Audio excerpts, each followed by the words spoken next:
Bonjour à tous, bonjour Christian Estrosi. Bonjour Roland Sicard. Manuel Valls a présenté hier une nouvelle mouture de sa loi sur le travail, très différente de la première. Est-ce que cette nouvelle loi, cette loi modifiée, vous paraît de nature à faire baisser le chômage ? Lorsque, au début de l'année, le président de la République a affiché cette prise de conscience, en tout cas, je pensais que tel était le cas, cette réaction salutaire où je me disais, enfin, même après des gouvernements de gauche et de droite qui n'avaient pas réussi à donner une vraie impulsion pour libérer les énergies, ce texte me plaît, ce texte, je vais le voter. Et puis, patatrac, tous les conservateurs de tout poil, de l'extrême gauche, de l'aile gauche du Parti socialiste, le poids syndicat contre les salariés, beaucoup plus majoritaire que les syndicats eux-mêmes, s'y sont mis. Et voilà les reculs auxquels nous sommes confrontés. Nous sommes désormais avec... Vous pensez qu'il y a vraiment un gros recul ? Que le texte est dénaturé ? Mais c'est un vaste plan de précarisation de l'emploi à la sortie.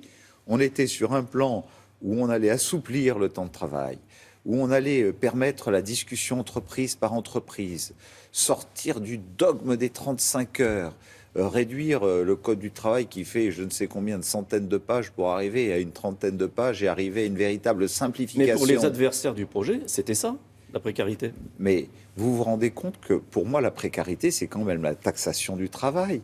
C'est quand même le garder enfermé dans un carcan avec le plafond des prud'hommes, etc., etc.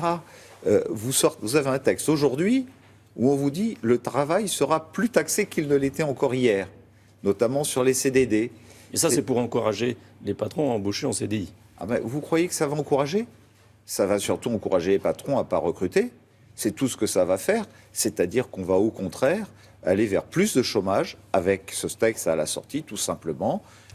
Aujourd'hui, je vois les syndicats qui disent « Ah, parce que le MEDEF a cette position, donc forcément ce texte est mauvais ». Eh bien, je ne crois pas que la France puisse avancer comme cela. Les Français veulent une réforme. Les Français vont la réclamer. Et tout ce qui est en train de se fait contre les Français, parce que les Français qui sont désespérés. Vous savez parler un peu de la vie, de la vraie vie, de ceux qui voient toutes les fins de mois pour les classes moyennes, le plafond autorisé des dépassements sur les comptes bancaires dépassé. Ils étaient 21% il y a 5 ans de cela. Ils sont à 41% aujourd'hui. Qui se disent mais quel avenir pour nos familles, pour nos enfants ? C'est ceux-là qui attendent des réponses. Et le texte qui nous est présenté aujourd'hui répond aux petites pratiques politiciennes, des syndicats, des conservateurs, mais pas à l'attente des Français. Si la droite revient au pouvoir, est-ce qu'elle remettra en place les dispositions initiales ? Vous savez, moi je suis quelqu'un qui souhaite que nous dépassions tous les dogmes. Et donc c'est pas pour moi une affaire de gauche ou de droite, puisque nous pouvions avoir sur ce texte initial entre un certain nombre de personnalités de gauche et de droite, un véritable accord. Et donc, je souhaite que nous sortions de cette espèce d'idéal. Oui, c'est une exigence. Si la droite ne le fait pas en revenant, eh bien, la droite n'aura plus jamais de crédibilité. Aujourd'hui, je crois qu'elle est déterminée. En ce qui me concerne, en tout cas, je prendrai toute ma part dans ce débat pour exiger que les couleurs que nous porterons soient capables de démontrer que pour une fois, nous ne mentirons pas aux Français et nous serons capables de cette réforme. Est-ce que vous considérez qu'aujourd'hui, le quinquennat de François Hollande est terminé ? Quand on voit ces 2 ratés successifs en moins de 3 mois, à la fois sur les réformes essentielles après les attentats du mois de novembre dernier, alors que la France vit sous une menace qui est à un niveau plus élevé encore, comme le dit le ministre de l'Intérieur Bernard Cazeneuve, qu'au mois de novembre dernier, et cet échec sur la réforme du travail, on peut dire que c'est une fin de mandat bien difficile et que François Hollande aura été le pire des présidents de la Ve République. Vous parliez de la déchéance de nationalité. Elle va revenir demain au Sénat. Et là, les sénateurs vont adopter un texte qui n'est pas le même que celui qui a été adopté à l'Assemblée. Or, pour que la mesure entre en fonction, il faut que le texte soit identique. Et la droite avait voté un texte à l'Assemblée. Pourquoi elle ne vote pas le même au Sénat ? Alors on dit la droite, on dit les sénateurs, on dit les députés. Moi je voudrais tellement qu'on dépasse un certain nombre de clivages partisans.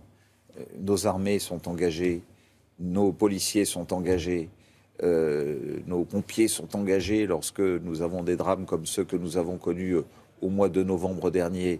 Il serait peut-être temps qu'aujourd'hui sur leur dos, nous ne démontrions pas toutes ces divisions, alors qu'on était tous debout à applaudir le 17 novembre dernier au Congrès le président de la République, gauche et droite, confondus, en pensant que quelques jours plus tard, je l'espérais, ce qui me concerne par ordonnance, on a dit que c'était le Congrès, peu importe. Regardez ce débat stupide sur la déchéance de la nationalité. Mais est-ce que vous dites aux sénateurs de droite, votez le même texte que celui de l'Assemblée? Mais je dis qu'il faut voter le même texte et qu'il faut en même temps surtout ne pas nous renier sur tout ce que nous défendons depuis un an. On a été les premiers, il y a un an, après les attentats de Charlie Hebdo, à faire des propositions. Elles sont reprises au mois de novembre dernier par le gouvernement. Et aujourd'hui, certains seraient dans le reniement. Mais les Français veulent que nous défendions ensemble l'intérêt général. La France est menacée à l'intérieur. Nous sommes avec des armées qui sont engagées à l'extérieur. Ce qui se passe en Côte d'Ivoire aujourd'hui est terrifiant. C'est un peu la France qui est touchée en Côte d'Ivoire. Je veux dire à Alassane Ouattara, le président de la Côte d'Ivoire, qui est un ami, toutes mes condoléances. Nous avons 4 Français au moins qui ont péri là-bas. À Robert Mambé, qui est un ami qui accueillera les Jeux de la francophonie après Nice, 4 ans après, à Abidjan, aussi toute mon émotion.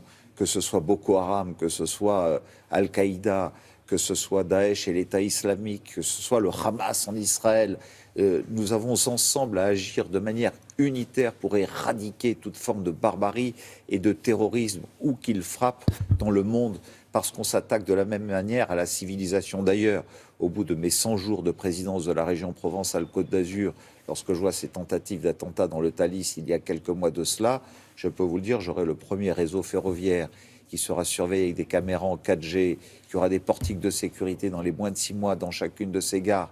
Il est temps d'agir et que toutes les mesures, depuis la déchéance de la nationalité jusqu'aux mesures concrètes telles que je parle et que je mets en œuvre dans ma région, soient mises en œuvre. C'est ça l'action. Arrêtons d'être dans le commentaire et dans les petites divisions partisanes qui désespèrent les Français. Merci, Christian Estrosi. Isabelle, c'est à vous.